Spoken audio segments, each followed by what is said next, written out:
Oh, this is Rod. Live within your means. Nice to And meet you. this is who? Olmo. Omar. Olmo, yeah. O-L-M-O, like Elmo. but with an O. Elmo. Yeah, but with an O at the beginning. Olmo. Olmo. Yes, that's it. It's Italian. And we are name. here in, is this called Hillingdon? Hillingdon, yes. Hillingdon, Yeah. England. Hillingdon, yeah. I'm And not familiar with this area, but I've got my my MAGA hat on here. Maybe you can see me.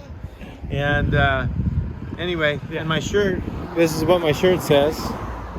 And thanks. walking down the sidewalk, he's carrying his little one in here, and he saw my shirt and my MAGA hat and told me he liked my outfit, so I wanted to take a few minutes and hear what this guy has to say, because he seems to be one of the logical people here in England who seems to recognize that Donald Trump gives a damn about the people of this world. I think so, yeah. And so tell me what you think's been happening with governments. I think over the years, we've forgotten that we have the power to really, you know, make, how do you say it, like, you know, legislation that's passed through. We often, you know, give away our rights and power, somewhat unknowingly through apps and whatever. We don't really know what's going on there, but sometimes willingly giving away a lot of power to the governments. And so now I think they're kind of taking control of the people, bit of a bad way. So. Well, I see that our governments over in the States have taken more and more and more power, got people more dependent on them. Yeah, and then the people don't realize, when they're giving away their power for a little bit of security, they're losing their freedom in doing it. Yeah, I agree. And every ordinance that is passed, every law that is passed, someone's got to enforce that. That means we've got to pay higher taxes. And people don't realize that every time they want the government to be giving them something, they're not giving away just what it would cost them to do it. They're giving away the cost the government spends money. And I believe that we as people spend our money a lot better than government does. Yeah, and I also believe that we have the power to self-govern. Yes, we do. People call it anarchy, but anarchy is not necessarily everyone killing each other and going crazy on the streets. Anarchy can be a beautiful, self-governed expression, and I think fundamentally us humans, we have that potential. And going back to legislation and law, we've sort of lost our way as well, because, you know, let's take for instance the UK police are supposed to uphold, you know, common law. And ultimately they're being pushed by government or other institutions to somewhat they're being weaponized and arresting people unlawfully, and pushing legislation, because fundamentally law is cause no harm, loss or injury. Yet there's thousands of legislation to confuse everyone, and you might not pay a parking ticket, let's say, or a so-called speeding fine, where you may have gone a mile or two over a limit that's just changed in the last week. And all of a sudden you're a criminal, you know. It's like you haven't caused any harm, loss or injury. You're traveling freely on your roads because they're public roads. And all of a sudden these, you know, like third-party companies, because they're all privatized, the police force is privatized, every government is privatized. If you go to Dun and Bradstreet, you can actually view the UK is a private company. It's a limited company. So it's just a big business money-making scam. Well, I agree with you. You know, it goes back to when you say common law and we can govern ourselves. You know, Jesus Christ taught to do unto others as we'd have them do unto us. Absolutely. And that's really all it really takes. And I believe that competition is the key to having people be able to live within their means. Well, to have prices be good. You know, my channel is Live Within Your Means. And but every time government gets involved, every law that's passed only makes it so that large companies can take over. There you go. And because the small businesses can't compete with all the laws that are passed. You know, if it was a real free market, we'd all be doing great. We'd all be wealthy. Free market capitalism is the way. It is, absolutely. Or anarcho-capitalism, if you want to call it that as well. But what people think capitalism is not actually what it is right now. We're living under dictatorship or communism in a way. In a way, there's no doubt. Yeah, so people think, oh, but communism doesn't work. But it's like, we're not actually living that right now.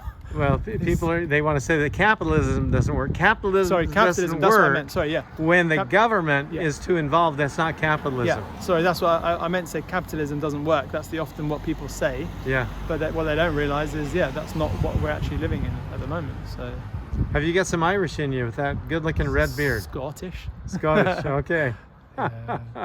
Scottish, Sicilian. My dad's from the island. All right. Well, we're just here to visit for a short period of time.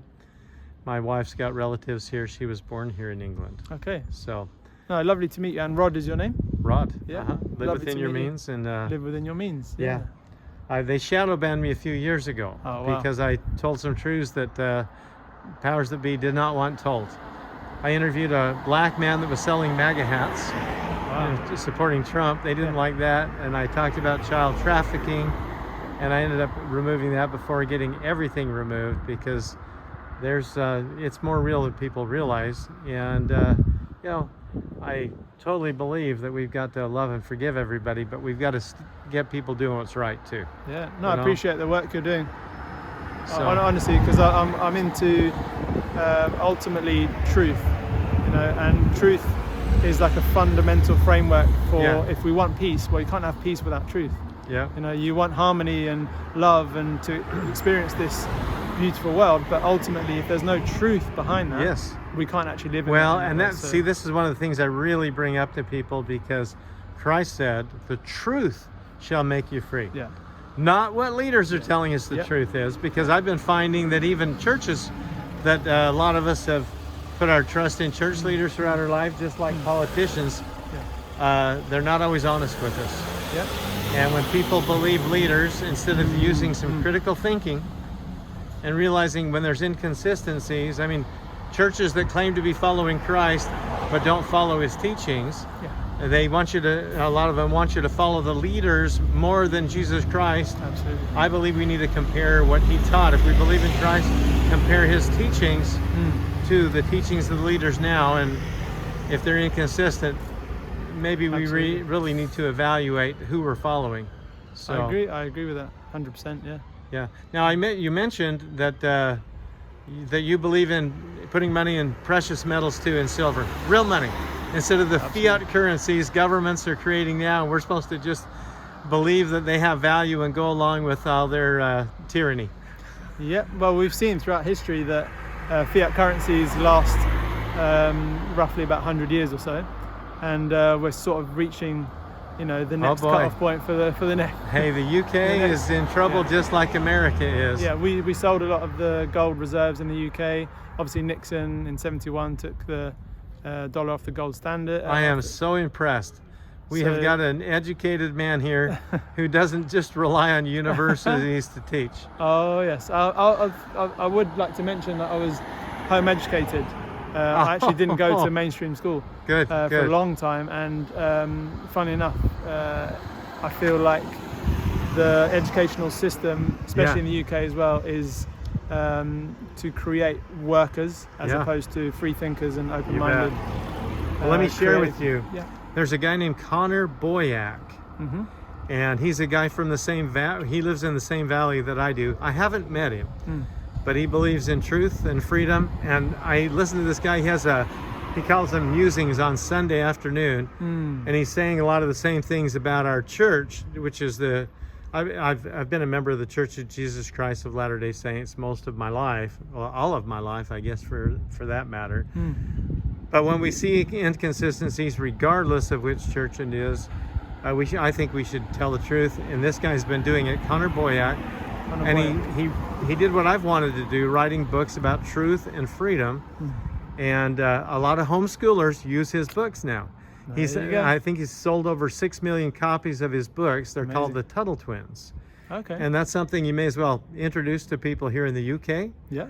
And because I encourage people to seek truth and freedom, and I noticed unschooling they call it, or I noticed recently that even Elon Musk is following Connor Boyack, and he follows less than 1,000 people. Wow. So Connor Boyack is doing a great job, has the courage to speak up. He doesn't know who I am, but I have a great respect for him. Yeah. And we're hoping to homeschool our kid as well, and ultimately, there was something on the tip of my tongue. The one thing I want to mention was that from what I've researched, there's many entrepreneurs left school at 16 years old. So why is it that they leave this so-called educational system, which you're supposed to become, and some of them become very wealthy, don't they? Yeah, absolutely.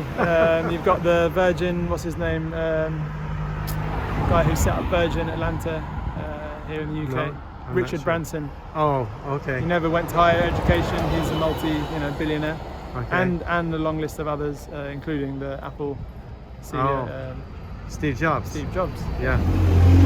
Well, there's a lot of great people and doing good things, and I believe if government would get their hands out of things and people realize that licensing and government are not the answers, that we could all be very well off.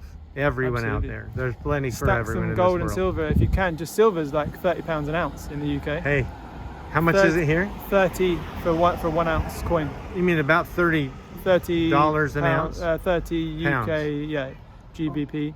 Oh, for 1 ounce. Well, that makes it a real bargain in the US, because right now you can get silver for a little over $30 an ounce in the US. Oh. Yeah, So I hear it's priced cheaper over where we're at. Yeah, it is. And it's got to be one of the most underpriced assets in the world. Absolutely. And if people realize silver has value everywhere, more than gold. Eventually it will be worth a lot more. It's used more than gold. Yeah. Its use case is higher than gold. Well, some research that I did showed that over 90% of the silver that's been mined has already been used. It's in landfill. It's in landfill. It's been used in industrial uses, everything else.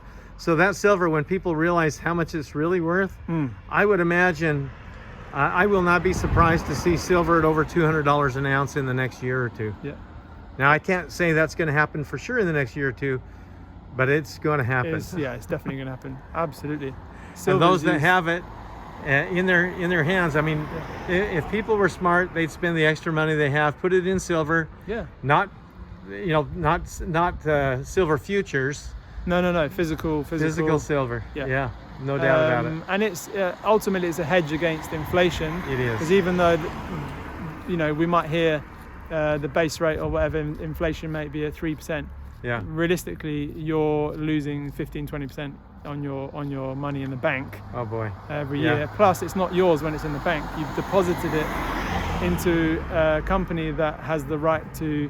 Well, you can take a look at, even though they shadow banned me and made it so people don't find my stuff easily, if you look up Rod, Live Within Your Means channel. Yeah, will do. And you can find a video that I put up just the other day talking about silver and 90% silver coins. So amazing. And I don't have them with me right now. I usually have some in my pocket so that I can show people and encourage them. Put your money in silver while you can, because the smart people are going to, and then we'll be selling ours at a couple $100 an ounce and trading it for things when other people down the road are having a really they think they have a tough time now. Wait till they see what's coming. Yeah, I agree. But if Donald Trump and Elon Musk have their way, this world, in my opinion, is going to become a better place for all of us. I agree. I just think always be wary again of, even though leaders, we need leaders. Yeah, we don't want to put our trust in them. Exactly.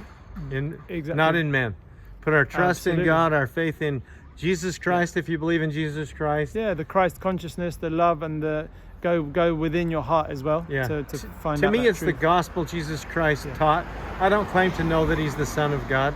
He might be, but no, he didn't tell me that. God didn't tell me that.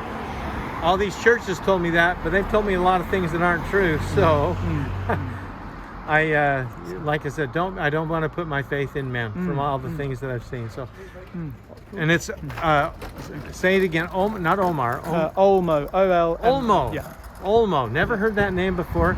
It is a pleasure to meet you. Rod. I'm so grateful to meet you. But you can share the channel. Maybe I can actually get going, and maybe do some good in this world. I'm certainly trying every day. Yeah, me too. Have a wonderful day. Thank you. All the